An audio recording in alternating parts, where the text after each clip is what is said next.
Now let's talk about some interesting tools that Sketch has that maybe you haven't used similar tools in other applications.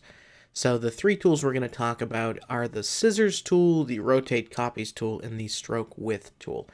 And some of them do have parallels in, say, Adobe Illustrator or Photoshop, but a couple of them don't. So let's take a look. First, I'm going to take a vector, and I'm going to just hold down Shift and start my line straight. Then I'm going to let go of Shift and put a bend in there.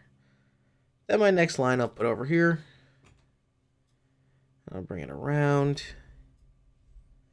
And then finally,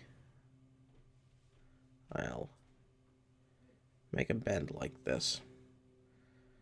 And now I can hit escape, and that sort of confirms or escapes the path. You can also hit enter to do that with all of these tools. You can also right click and say confirm path, and I'll show you that. Confirm. So now let's say I go ahead and bump this up to a certain width, say 9 pixels. Now, maybe I want varying widths throughout this line. Well, I can go to the Tools menu, and I can say Stroke Width. Now, this allows me to select certain points and just pull out thickness, and you can see what kind of fun things you can do with this tool. I can go ahead and take down here, say I want to thicken that up a little bit. I'll hit Escape, and you can see we have this varying stroke. This makes things particularly interesting if you were going to do, say, a calligraphy looking object. Taking a point here. Let's take this point here and thicken up the stroke. And you can see there's actually a bounding box that it draws that looks like it's going to get chopped off. But if we go ahead and hit escape, you can see it finishes. So there is a way. You can see Sketch is having some rendering or drawing issues at the moment. There is a way to sort of get these. I'll zoom out and zoom in to clear that out. You can see this is just one of the few quirks. You can zoom in, zoom out. But you know what? There was an update to Sketch just recently too, so this stuff is always being looked at and worked out. So don't worry about some of those things.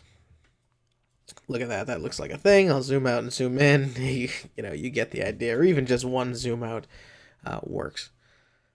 So that is the stroke width tool, something that Illustrator does have, and it works pretty similarly.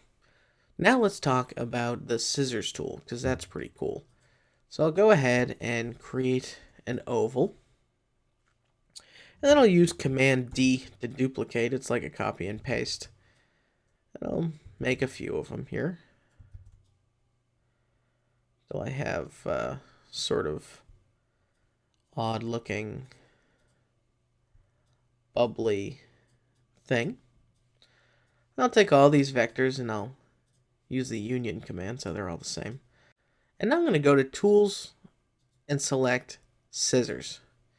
Now what Scissors allows you to do is specify line segments and essentially remove those from a shape. So if I remove this one, and this one, and hit escape, you can see that I've edited the shape. Now you can see I left this little piece of a stroke in here. So I'll zoom in and go ahead and take my tool and scissors again and just snip out that line. You can see you can break pretty large pieces of objects right off with the scissors command. You can even ununite these two circles, and I'll go ahead and confirm that. So scissors, pretty useful if you, say, want to chip away at a vector object you've made.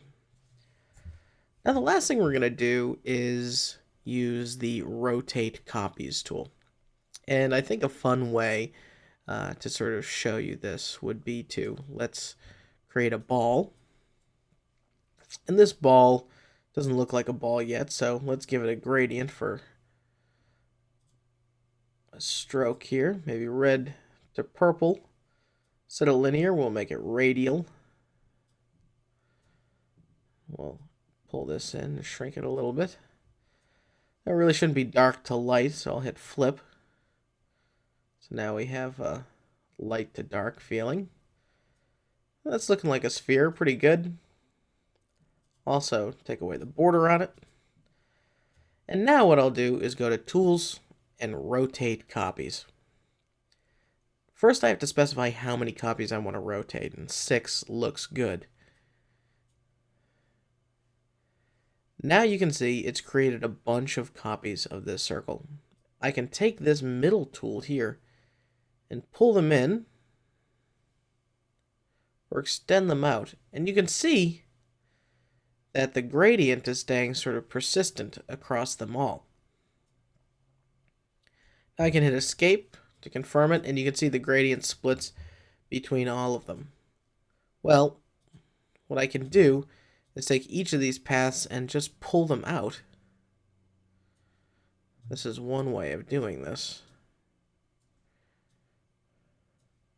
I should even be able to select multiple and pull those out, and you can see now I have a gradient on each of these. Take this oval layer and just delete it.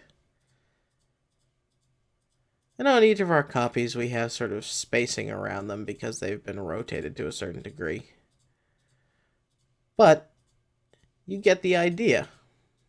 Now, this is circled, so it doesn't necessarily show the rotation. Let me show you it with a bar, for example. I'll take this bar, turn off the border, and I'll make it a color like blue. I'll go to Tools and Rotate Copies. This time I'm going to create 9 copies for a total of 10 layers, it says. And you can see how Rotate Copies is actually doing its rotations. Pretty darn cool, I think. And if you leave it by its default, you get pretty quickly the loading cog that you see in many internet applications. So very quickly we can make sort of a star. And if we wanted to, take each of these paths and pull them out of the group.